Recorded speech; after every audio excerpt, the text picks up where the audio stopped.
오늘은 학교 생활 및 경력 또는 경험에 대해서 물어볼 때 어떻게 자소서를 쓰면 좋을지 얘기를 나눠보도록 하겠습니다. 우리가 관련 직무를 알아야 된다 그랬죠. 그리고 그 직무에 관련된 경험을 쓴다면 경험에 대한 질문도 되지만 관련 경력에 대한 능력도 있구나 이렇게 되는 거예요. 그래서 그게 두 개를 같이 써주려면 관련 경험을 쓰는 게 좋다는 겁니다. 직무 관련 경험. 하나 보죠. 자신의 경험 중 가장 도전적이었던 일은 무엇이며 극복하기 위해 했던 행동, 노력, 생각을 구체적으로 기술하시오. 현대의학. 생산관리, 공정관리, 품질관리를 보니까 뭔가 만들거나 뭔가 관리를 했거나 뭔가 세심하게 살펴보는 경험을 했으면 좋았겠네요. 볼게요. 3륜 전기자전거 프로젝트. 고등학교 2학년 첫 학기 프로젝트 동아리에 들어갔습니다. 담당 선생님께서는 조별로 나누어진 인원들에게 1년 프로젝트로 만들 제품 목록을 받고 계획서를 만들어 제출하는 미션을 주었습니다. 자, 지금 만들기도 들어갔고요. 계획을 해보는 것도 들어갔어요. 저희 조는 3륜 전기 자전거를 만들기로 했습니다. 만들 것을 결정하고 디자인을 결정하는데 조원들의 많은 아이디어가 있었고 그 과정에서 갈등이 좀 생겼습니다. 3학년 선배들은 전년도 디자인을 써서 쉽게 가자는 것이었고 저희와 1학년은 힘들지만 새로운 디자인 시도를 주장했습니다. 중재 역할이 필요해 보였고 제가 용기를 냈습니다. 저희가 중심이 돼서 기획과 만들기를 하고 바쁜 3학년 선배들은 피드백과 추가 도움을 주는 것이 어떻겠냐고 제안을 했습니다. 다행히 그렇게 별 마찰 없이 디자인이 결정되었고 선생님께서도 저희 시도를 칭찬하시며 재료 준비에 열정을 더해주셨습니다. 자, 본인이 주도적으로 중재를 한 거죠. 그리고 더 나은 결과를 이끌어냈고요. 이게 PAR 기법이에요. 프로블럼이 생겼는데 액션, 내가 어떻게 행동을 취했더니 result, 결과가 어떻게 바뀌더라. 그걸 잘 쓴 것 같아요. 일을 하는 데 있어 효율성을 생각하는 것도 전체 조화를 생각하는 것도 어느 것 하나 쉽지는 않지만 이번 경험으로 세상에 풀기 어려운 문제는 있어도 풀 수 없는 문제는 없음을 알게 되었습니다. 교훈까지 잘 냈죠 지금. 귀사에 입사를 하는 것도 일원이 되어 일을 하는 것도 쉽진 않겠지만 또 하나의 도전으로 지금 현대위아가 마주하고 있는 도전과 함께하고 싶습니다. 자, 이 회사에서 어떤 역할을 하고 싶다까지 결론을 잘 낸 것 같아요. 공동의 목표를 위해 협업하는 과정에서 소통의 부재로 인해 어려움을 겪었던 경험이 있습니까? 당시 상황을 기술하고 어려움을 어떻게 극복했는지를 자세하게 행동 중심으로 기술해 주시기 바랍니다. 자, 행동 중심이라고 그랬으니까 행동 중심, 그리고 국민건강보험공단이니까 봉사랑 관련된 이야기가 들어가면 좋겠죠. 볼까요? 자, 까만과일 봉사기. 학교에서 봉사 동아리를 만든 지 얼마 안 돼요. 좋은 취지로 연탄 봉사활동을 간 적이 있습니다. 까막마을이란 곳으로 가는 길이 너무 예뻐 처음에는 설레는 마음이 가득했습니다. 하지만 막상 도착하자 서로 서먹서먹한 사이라 그런지 꾸준히 일을 도맡으려 나서는 학생들이 없었습니다. 그 관계자들도 퍽 난처한 눈치였습니다. 손을 들었습니다. 그리고 선생님께 향한 질문을 모두가 들을 수 있도록 크게 외쳤습니다. 저는 이렇게 손을 들었습니다 라는 표현이 좋아요. 지금 퍽 난처한 눈치였습니다. 손을 들었습니다. 접속사 없이 이어지죠. 글을 쓰다가 너무 많은 접속사를 쓰면 글이 깔끔하지 않아요. 그리고 너무 친절한 설명이어서 그 다음 장면을 생각하게 하는데 약간 방해가 되는 느낌도 좀 있어요. 그래서 이렇게 다음 이야기를 바로 시작하는 것도 괜찮아요. 선생님, 저희가 이쪽에 일렬로 서서 연탄을 나르면 되는 거죠? 그럼 제가 먼저 연탄 꺼내는 역할을 할게요. 지금 주도적으로 나서고 있죠. 그러고는 바로 옆 친구에게 연탄을 건넸습니다. 친구들은 어정쩡한 자세로 연탄을 나르게 되었고 얼마 지나지 않아 제법 자세를 잡고 봉사활동을 이어갔습니다. 그렇게 반나절을 나르니 5가구 천장 나르기 미션을 마무리할 수 있었습니다. 땀을 닦으며 서로 바라보는데 형용할 수 없는 짜릿함이 느껴졌습니다. 처음 봉사활동을 시작했을 때의 어색함은 온데간데 없었습니다. 그랬던 경험 때문인지 이후로는 진짜 친구를 만들고 싶을 때는 그 사람과 함께 봉사활동을 합니다. 힘든 순간을 같이 헤쳐나가다 보면 즐거운 순간을 쾌감이 만들어낸 사이 이상의 깊은 뭔가가 있습니다. 소통은 결국 배려라고 생각합니다. 말이 아니더라도 먼저 힘든 역할을 맡아 함께하는 이들의 고민과 어려움을 어루만질 수 있는 사람이 되고 싶습니다.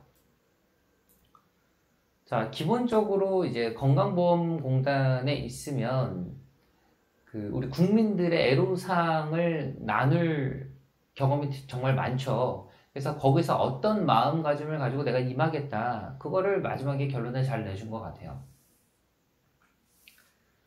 두 번째는 특별한 경험이 아니라 특별한 시각으로 봐야 된다.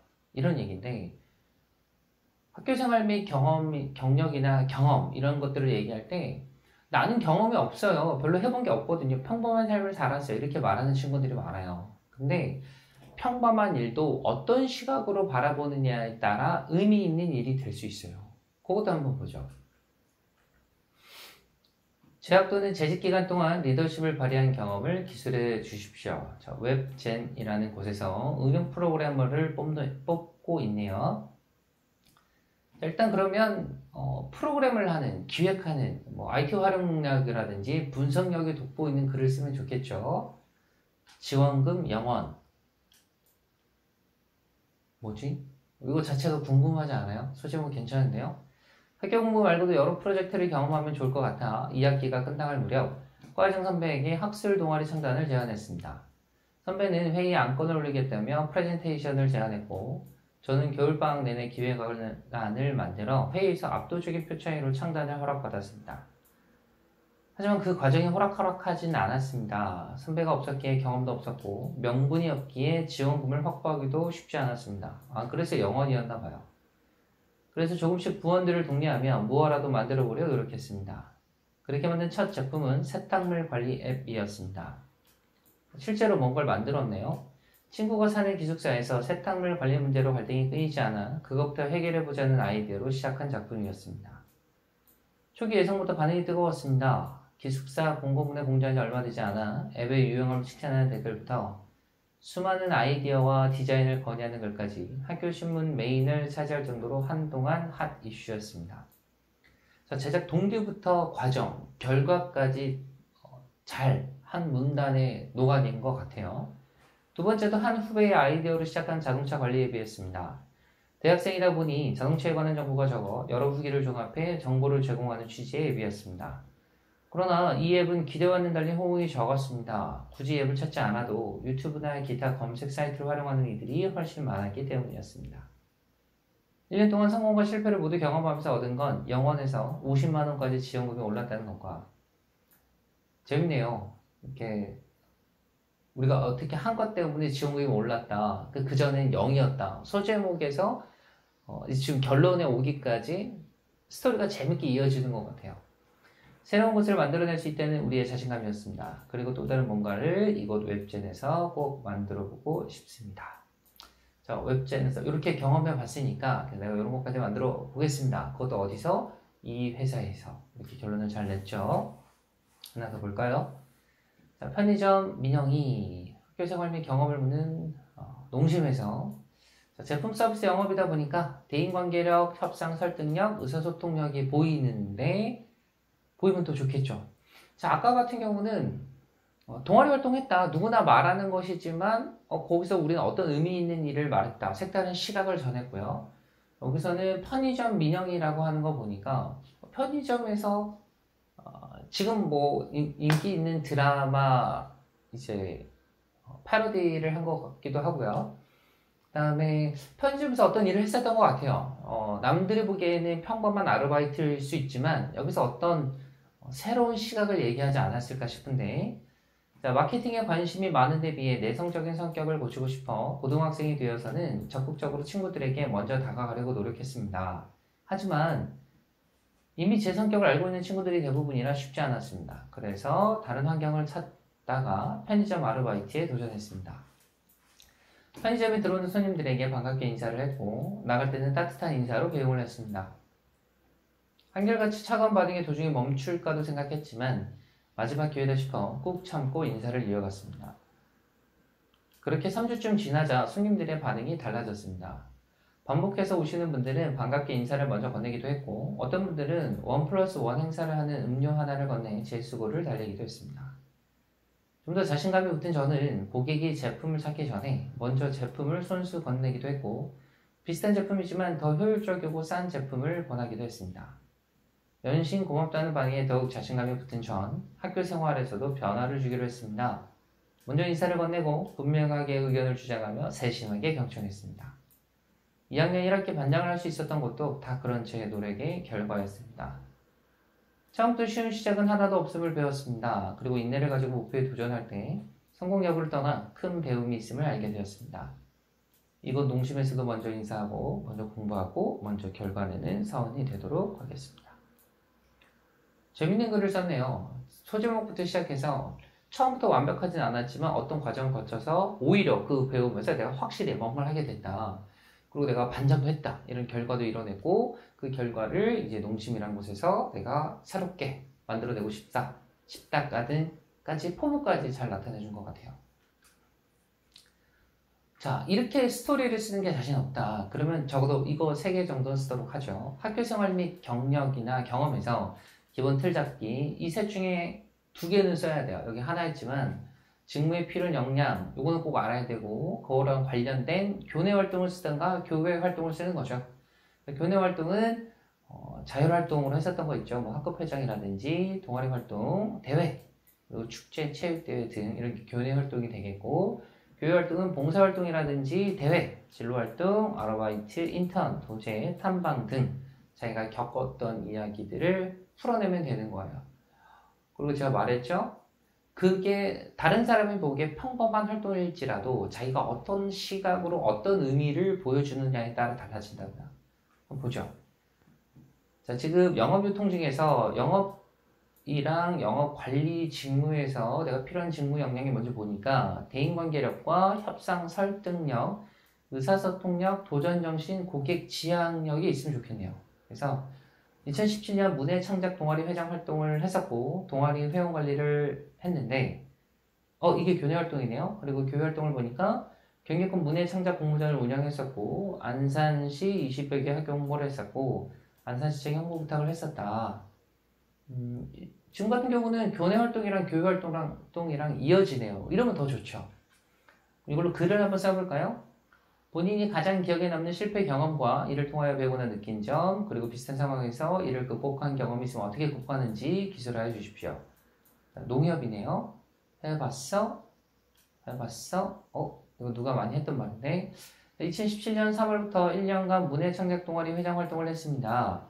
회장으로서 저는 동아리 회원 관리 및 경기권 문해창작 공모전 운영을 맡았습니다. 정확히는 안산시 대표를 맡아서 작품을 수집하고 공모전에 제출하는 것이었습니다. 자, 교내 활동이 이거고 바로 교회 활동으로 이어가네요. 문제는 그해 6월이었습니다. 문제가 들어가면 좋죠. 작품 제출 날짜가 10일밖에 남지 않았는데 경기도에서 안산시의 출품작 수가 가장 저조한 것이었습니다.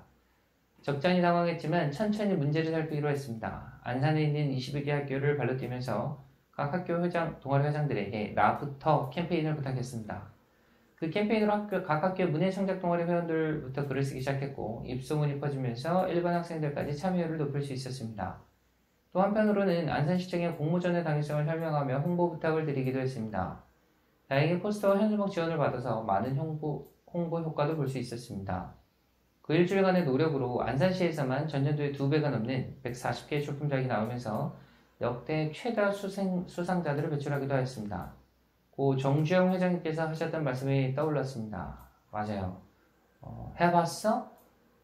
이렇게 많이 했거든요. 저는 해봤고 힘들었고 결과를 바꿀 수 있었습니다. 그래서 앞으로 도전할 수 있는 인재가 되었습니다. 해봤어? 이 친구는 해봤죠? 그리고 결론도 어떻게 냈다까지 글을 잘 이어간 것 같아요. 그리고 말했죠? 문제가 있는데 본인이 주도적으로 해결한 거는 어느 항목이든 좋은 이야기가 돼요. 그래서 앞에서 제가 말씀드렸던 2가지 방법 말고도 관련 작성 팁이 있으니까 그거 조금만 설명드리고 마무리 지을게요. 자, 아까 말했죠? 직무 관련 경험을 적으라고요. 자, 본인이 가장 자랑스러웠던 경험이나 경력이 아니에요. 좋은 결과가 나오지 않았더라도 그 과정에서 배움이 있고 성장이 있으면 직무 관련 경험을 적는 거예요. 자, 똑같은 경험도 다르게 보면 특별할 수 있다 그랬죠? 그러니까 내 행동에 의미를 부여만 할 수 있다면 좋은 이야기가 된다고요. 자, 1등이 아니어도 좋습니다. 회장, 부회장 또는 다른 부장 역할을 맡지 않더라도 조직 내에서 본인이 힘써 일했던 과정과 성과를 직무와 연관시킬 수만 있다면 괜찮습니다. 오래 한 일을 적어야 해요. 일은 시작하는 것보다 유지가 힘들거든요. 이거는 회사 관계자들도 잘 알고 있어요. 그러니까 인내심을 가지고 조직에서 내 역할을 묵묵히 했던 것도 좋은 소재가 될 수 있다는 거예요.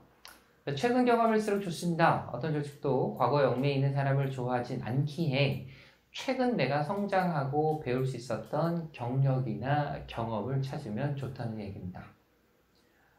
이상 여기까지 학교생활 및 경력에 대해서 얘기를 해봤고요. 기타 궁금한 부분이 있으면 댓글로 남겨주세요. 저는 여기까지 할게요. 감사합니다.